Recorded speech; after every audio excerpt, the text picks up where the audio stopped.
Hi hello welcome back to my YouTube channel. ಇವತ್ತು ಒಂದು protein dosa ಮಾಡೋದು ಹೇಗೆ ಅಂತ ತೋರಿಸೋಣ ಅಂತ ಅಂದ್ಕೊಂಡಿದ್ದೀನಿ. ಯಾಕೆ ಅಂದರೆ ಆಫ್ಟರ್ ಡೆಲಿವರಿ ಎಲ್ಲರಿಗೂ ತುಂಬ ವೀಕ್ನೆಸ್ ಆಗಿರ್ತಾರೆ. ಅದರಲ್ಲೂ ಈ ಸೆಕ್ಷನ್ ಆಗಿರುತ್ತೆ ಅಥವಾ ನಾರ್ಮಲ್ ಡೆಲಿವರಿ ಆಗಿರುತ್ತಲ್ವ, ಅವರಿಗೆ ತುಂಬಾ ಪ್ರೋಟೀನ್ ಅವಶ್ಯಕತೆ ಇರುತ್ತೆ. ಸೊ ಹಾಗಾಗಿ ಅವರು ಏನು ತಿನ್ನೋದು, ಯಾಕೆಂದರೆ ಬಾಣಂತಿ ಟೈಮಲ್ಲಿ ತಿನ್ನೋದಕ್ಕೆ ಏನು ಜಾಸ್ತಿ ಕೊಡೋಲ್ಲ ಅಂಥವರಿಗೆ ಇವಾಗ ನೀವು ಏನು ಮಾಡಬೇಕಂದ್ರೆ ಪ್ರೋಟೀನ್ ದೋಸೆ, ಎಲ್ಲ ಕಾಳುಗಳದ್ದು ದೋಸೆ ಇರ್ಬೋದು. ಇವತ್ತು ನಾನು ಮಾಡ್ತಾ ಇರೋದು ಹೆಸ್ರು ಕಾಳು ಮತ್ತು 1 ಕಪ್ ಹೆಸ್ರು ಕಾಳು, 1 ಕಪ್ ಅಕ್ಕಿ, 1 ಕಪ್ಪು ಕಡಲೆ ಬೀಜ ಹಾಕಿ, ಇದಕ್ಕೆ ನೀವು ಯಾವುದೇ ಥರದ್ದು ಸೋಡಾ ಏನೂ ಹಾಕೋಂಗಿಲ್ಲ. ರಾತ್ರಿ ನೆನೆಸಿಟ್ಬಿಟ್ಟು ಬೆಳಿಗ್ಗೆ ಅದನ್ನು ರುಬ್ಬಿ ದೋಸೆ ಮಾಡಿಕೊಂಡು ಅದಕ್ಕೆ ಪಲ್ಯ ಅಥವಾ ಟೊಮೊಟೊ ಚಟ್ನಿ ಅಥವಾ ಪಲ್ಯ ಅಂದರೆ ನೀವು ಬೆಂಡೆಕಾಯಿ ಆ ಥರದ್ದು, ಯಾಕೆಂದರೆ ಕಾಯಿ ಹಾಕಿರೋ ಪಲ್ಯ ಎಲ್ಲ ಕೊಡಲ್ಲ ಬಾಣಂತಿಯರಿಗೆ, ತುಂಬಾ ಸ್ಟ್ರಿಕ್ಟ್ ಇರುತ್ತೆ. ಅಂಥವರು ಕೊಬ್ಬರಿ ಎಣ್ಣೆ ಹೀಟ್ ಆಗಿರೋದ್ರಿಂದ ಕೊಬ್ಬರಿ ಎಣ್ಣೆ ಅಥವಾ ತುಪ್ಪನ ಜಾಸ್ತಿ ಯೂಸ್ ಮಾಡೋದು ಒಳ್ಳೆಯದು. ಸೊ ಇಲ್ಲಿ ಕೊಬ್ಬರಿ ಎಣ್ಣೆ ಯೂಸ್ ಮಾಡಿರೋದು, ಯಾಕೆಂದರೆ ಕೊಬ್ಬರಿ ಎಣ್ಣೆ ಹೀಟ್ ಆಗಿರೋದ್ರಿಂದ ದೇಹಕ್ಕೂ ಒಳ್ಳೆಯದು, ಚರ್ಮಕ್ಕೂ ಒಳ್ಳೆಯದು, ಆರೋಗ್ಯಕ್ಕೂ ಒಳ್ಳೆಯದು ಅನ್ನೋದಕ್ಕೋಸ್ಕರ. ಸೊ ಬನ್ನಿ ನೋಡೋಣ. ಇದನ್ನು ನೀವು ಬೇಗನೆ ಮಾಡ್ಬೋದು, ಮಕ್ಕಳಿಗೂ ಅಷ್ಟೇ ನೀವು ತಿಂಡಿ ಮಾಡ್ಕೊಡ್ಬೋದು. ಸಾಫ್ಟ್ ದೋಸೆ ಇರ್ಬೋದು ಅಥವಾ ಕ್ರಿಸ್ಪಿ ದೋಸೆ ಬೇಕಂದರೆ ಕ್ರಿಸ್ಪಿ ದೋಸೆ ಇರ್ಬೋದು, ಆ ಥರ ಮಾಡ್ಕೊಬೋದು. ಸೊ ನೀವು ಮನೆಯಲ್ಲೇ ಮಾಡಿ, ತುಂಬಾ ಟೇಸ್ಟಿಯಾಗಿ ಚೆನ್ನಾಗಿರುತ್ತೆ. ಸೊ ಯಾವ ಥರ ಮಾಡೋದು ಅನ್ನೋದನ್ನು ನೋಡ್ಕೊಂಡು ಬರೋಣ ಬನ್ನಿ. ಇಲ್ಲಿ ನೀವು ನೋಡ್ತಿರ್ಬೋದು, ನೀರು ಕುಡಿಯೋ ಗ್ಲಾಸಲ್ಲಿ 1 ಗ್ಲಾಸ್ ಫುಲ್ಲು ಹೆಸ್ರು ಕಾಳು, ಇದು ಮನೆಯಲ್ಲೇ ಬೆಳೆದಿರೋ ಅಂಥ ಹೆಸ್ರು ಕಾಳು ತೊಗೊಂಡಿದ್ದೀನಿ. ಈ ಹೆಸ್ರು ಕಾಳು ಜೊತೆಗೆ ನಾನು ಅದೇ ಕ್ವಾಂಟಿಟಿಲಿ 1 ಗ್ಲಾಸು ಕಡಲೆ ಬೀಜನೂ ನಾನು ಸೇರಿಸ್ಕೊತಾ ಇದ್ದೀನಿ. ಅದೇ ಗ್ಲಾಸಲ್ಲಿ 1 ಕಪ್ ಅಕ್ಕಿನ ಸೇರಿಸ್ಕೊಂಡು ಓವರ್ ನೈಟ್ ನೆನೆಸ್ಬೇಕು. ಇಲ್ಲಾಂದರೆ ನಿಮಗೆ ಬೇಕಂದರೆ 3 to 4 ಅವರ್ಸು ನೀವು ನೆನೆಸಿದ್ರೆ ನಡೆಯುತ್ತೆ. ಬೇಕಿದ್ದರೆ ನೀವು ಇದಕ್ಕೆ ಇನ್ನೊಂದು ಸ್ವಲ್ಪ ಹೆಸ್ರು ಕಾಳನ್ನ ಸೇರಿಸ್ಕೊಂಡ್ರೂ ಚೆನ್ನಾಗಿರುತ್ತೆ. ಇದ್ರ ಜೊತೆಗೆ ಬೇರೆ ಕಡಲೆಬೇಳೆ ಸೇರಿಸಿದ್ರೂ ತುಂಬ ಚೆನ್ನಾಗಿರುತ್ತೆ. ಒಳ್ಳೆ ಪ್ರೋಟೀನ್ ದೋಸೆ ಅಂತಲೇ ಹೇಳ್ಬೋದು.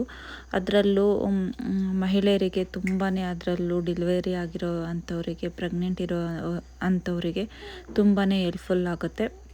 ಯಾಕೆಂದರೆ ಜಾಸ್ತಿ ಪ್ರೋಟೀನ್ ಇರೋದ್ರಿಂದ ಅವರು ಜಾಸ್ತಿ ಪ್ರೋಟೀನು ಆ ಥರದ್ದೆಲ್ಲ ಟ್ಯಾಬ್ಲೆಟ್ಸ್ ತೊಗೊಳ್ಳೋ ಅವಶ್ಯಕತೆ ಇರಲ್ಲ. ಇದರಲ್ಲೇ ನ್ಯಾಚುರಲ್ಲಾಗಿ ಪ್ರೋಟೀನ್ ತೊಗೋಬೋದು. ಈಗ ಓವರ್ ನೈಟ್ ನೆನೆಸಿರೋ ಅಂಥದ್ದೇ ನೋಡ್ಬೋದು, ಇದೆಲ್ಲ ನೆನೆದು ಚೆನ್ನಾಗಾಗಿದೆ. ಓವರ್ ನೈಟ್ ನೆನೆಸಿರೋದು, ಇದನ್ನು ಚೆನ್ನಾಗಿ ಗ್ರೈಂಡ್ ಮಾಡ್ಕೊಳ್ಬೇಕು ದೋಸೆ ಹಿಟ್ಟಿನದಕ್ಕೆ. ಬೇಕಿದ್ರೆ ಇದರಲ್ಲಿ ನೀವು ಇಡ್ಲಿನೂ ಮಾಡ್ಕೊಬೋದು. ಇದಕ್ಕೆ ಯಾವುದೇ ಥರ ಬೇಕಿಂಗ್ ಸೋಡಾದ ಅವಶ್ಯಕತೆ ಇಲ್ಲ, ಉದ್ದಿನಬೇಳೆ ಅವಶ್ಯಕತೆ ಇಲ್ಲ. ಸೊ ತುಂಬಾ ಚೆನ್ನಾಗಿ ಬರುತ್ತೆ. ಕ್ರಿಸ್ಪಿಯಾಗೂ ನೀವು ದೋಸೆ ಮಾಡ್ಕೊಬೋದು, ಮಸಾಲೆ ದೋಸೆ ಥರ. ಹಾಗೆಯೇ ಸಾಫ್ಟಾಗಿ ಸೆಟ್ ದೋಸೆ ಥರನೂ ಮಾಡ್ಕೊಬೋದು. ನೀವು ಸೆಟ್ ದೋಸೆ ಮಾಡ್ಕೋಬೇಕಂದ್ರೆ ಸ್ವಲ್ಪ ಕೊತ್ತಂಬರಿ, ಸ್ವಲ್ಪ ಕ್ಯಾರೆಟು, ಸ್ವಲ್ಪ ಆನಿಯನ್ನ ನೀವು ಕಟ್ ಮಾಡಿಟ್ಕೊಂಡ್ರೆ ನೀವು ಸೆಟ್ ದೋಸೆ ಮೇಲೆ ಹಾಕಿ ನೀವು ಸೆಟ್ ದೋಸೆನೂ ಮಾಡ್ಕೋಬೋದು. ಇಲ್ಲ ಚಟ್ನಿ ಜೊತೆನಾದರೂ ತಿನ್ಬೋದು, ಅಥವಾ ಸಾಗು ಅಥವಾ ಪಲ್ಯ ಜೊತೆನಾದರೂ ತಿಂದರೆ ತುಂಬಾ ಚೆನ್ನಾಗಿರುತ್ತೆ. ಇಲ್ಲಿ ನೋಡ್ತಿರ್ಬೋದು, ಇದನ್ನು ಕ್ರಿಸ್ಪಿಯಾಗಿ ಎಷ್ಟು ಚೆನ್ನಾಗಿ ಬರುತ್ತೆ ಅಂದರೆ ನೀವು ಮಸಾಲೆ ದೋಸೆಗಿಂತನೂ ಇಷ್ಟಪಟ್ಟು ತಿಂತೀರ. ಸೊ ನೀವು ಮನೇಲಿ ಟ್ರೈ ಮಾಡಿ. ನೀವು ನೋಡ್ತಿರ್ಬೋದು, ನೀವು ಎಷ್ಟು ತೆಳುವಾಗಿ ಬೇಕಾದರೂ ಹಾಕ್ಕೋಬೋದು, ಅಥವಾ ನಿಮಗೆ ದಪ್ಪ ಬೇಕಂದರೆ ದಪ್ಪ ಬೇಕಾದರೂ ಹಾಕ್ಕೋಬೋದು. ಅಷ್ಟು ಚೆನ್ನಾಗಿ ಕ್ರಿಸ್ಪಿಯಾಗಿ ಸಾಫ್ಟಾಗಿ ಈ ದೋಸೆ ಬರುತ್ತೆ. ಐ ಹೋಪ್ ನೀವು ಈ ಮನೇಲಿ ಟ್ರೈ ಮಾಡಿ ಅಂತ ನಾನು ನಿಮಗೆ ಹೇಳ್ತೀನಿ. ನೋಡಿದ್ರಲ್ಲ ಯಾವ ರೀತಿ ಮಾಡೋದು ಅಂತ. ಸೊ ಇದು ತುಂಬಾ ಚೆನ್ನಾಗಿರುತ್ತೆ, ಈಸಿ ಆ್ಯಂಡ್ ಹೆಲ್ತಿ ರೆಸಿಪಿ ಅಂತಲೇ ಹೇಳ್ಬೋದು. ಈ ವಿಡಿಯೋ ನಿಮಗೆ ಇಷ್ಟ ಆಗಿದೆ ಅಂತ ಅನ್ಕೋತೀನಿ. ಇಷ್ಟ ಆಗಿದರೆ ನನ್ನ ಚಾನಲ್ನ ಸಬ್ಸ್ಕ್ರೈಬ್ ಮಾಡಿ, ಲೈಕ್ ಮಾಡಿ, ಶೇರ್ ಮಾಡಿ, ಹಾಗೆಯೇ ಕಮೆಂಟ್ ಮಾಡಿ. ಇದೇ ಥರ ಹೆಲ್ತಿ ರೆಸಿಪಿನ ನಾನು ನಿಮಗೆ ತೋರಿಸ್ತಾ ಹೋಗ್ತೀನಿ. ತುಂಬಾ ಈಸಿ ಅಂದರೆ ಈಸಿ, ಆರೋಗ್ಯಕ್ಕೆ ತುಂಬ ಒಳ್ಳೆಯದು. ನೀವು ಮನೆಯಲ್ಲಿ ಟ್ರೈ ಮಾಡಿ. ಯಾರು ಬಾಣಂತಿ ಇದ್ದೀರಾ ಅವರಲ್ಲದೆ ಇರೋನು ಹೆಲ್ತಿಯಾಗಿ ಬ್ರೇಕ್ಫಾಸ್ಟ್ ಬೇಕು ಅನ್ನೋರು ಈ ಥರ ಮಾಡಿಕೊಂಡು ತಿನ್ಬೋದು. ಸೊ ಹಾಗಾಗಿ ಇದನ್ನು ನಾನು ಈ ರೆಸಿಪಿನ ನಿಮಗೆ ಶೇರ್ ಮಾಡಿಕೊಂಡೆ. ಈ ವಿಡಿಯೋ ನಿಮಗೆ ಇಷ್ಟ ಆಗಿದ್ದರೆ ನಿಮ್ಮ ಫ್ರೆಂಡ್ಸ್ ಆ್ಯಂಡ್ ಫ್ಯಾಮಿಲಿಗೂ ಶೇರ್ ಮಾಡಿ.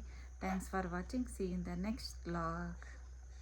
ಜೊತೆಗೆ ಬೆಂಡೆಕಾಯಿ ಪಲ್ಯ ಮಾಡಿದ್ದಾರೆ ನಮ್ಮಮ್ಮ. ಇದರಲ್ಲಿ ವಿಟಮಿನ್ ಸಿ ಇರೋದ್ರಿಂದ ರೋಗ ನಿರೋಧಕ ಶಕ್ತಿ ಜಾಸ್ತಿ ಇರುತ್ತೆ. ಹಾಗೆಯೇ ಫಾಲಿಕ್ ಆಸಿಡ್ ಇರೋದ್ರಿಂದ ತುಂಬಾ ಒಳ್ಳೆಯದು ಆರೋಗ್ಯಕ್ಕೆ. ಹಾಗೆಯೇ ಡೈಜೆಷನ್ನಿಗೆ ತುಂಬಾ ಹೆಲ್ಪ್ ಮಾಡುತ್ತೆ. ಅದರಲ್ಲೂ ಹೆಣ್ಮಕ್ಳಿಗೆ ತುಂಬಾ ಒಳ್ಳೆಯದು ಬೆಂಡೆಕಾಯಿ. ಈ ದೋಸೆ ತುಂಬಾ ಈಸಿ ಆ್ಯಂಡ್ ಬೇಗನೆ ಮಾಡ್ಕೋಬೋದು.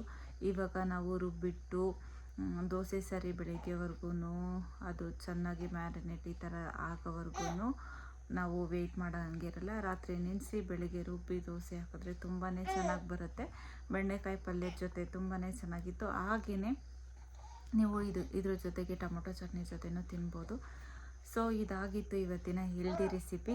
ಐ ಹೋಪ್ ಈ ವಿಡಿಯೋ ನಿಮಗೆ ಇಷ್ಟ ಆಗಿರುತ್ತೆ ಅಂತ. ಈ ವಿಡಿಯೋ ಇಷ್ಟ ಆಗಿದ್ದರೆ ನನ್ನ ಚಾನಲ್ನ ಸಬ್ಸ್ಕ್ರೈಬ್ ಮಾಡಿ, ಲೈಕ್ ಮಾಡಿ, ಶೇರ್ ಮಾಡಿ, ಕಮೆಂಟ್ ಮಾಡಿ. ನೆಕ್ಸ್ಟ್ ನಿಮಗೆ ಯಾವ ಥರ ವಿಡಿಯೋ ಬೇಕನ್ನೋದು ಹೇಳಿ.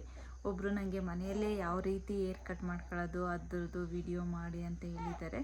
ಸೊ ಮಾಡಬೇಕಂತ ಅಂದ್ಕೊಂಡಿದ್ದೀನಿ. ಬಟ್ ಇವಾಗ ಹೇರ್ ಕಟ್ ಮಾಡೋದು ಸರಿನೋ ತಪ್ಪೋ ನಂಗೆ ಗೊತ್ತಿಲ್ಲ. ಸೊ ಹಾಗಾಗಿ ಅದಕ್ಕೋಸ್ಕರ ಅದನ್ನು ಪೆಂಡಿಂಗಲ್ಲಿ ಇಟ್ಟಿದ್ದೀನಿ. ಆದಷ್ಟು ಬೇಗ ನಾನು ಆ ವಿಡಿಯೋನೂ ಮಾಡ್ತೀನಿ.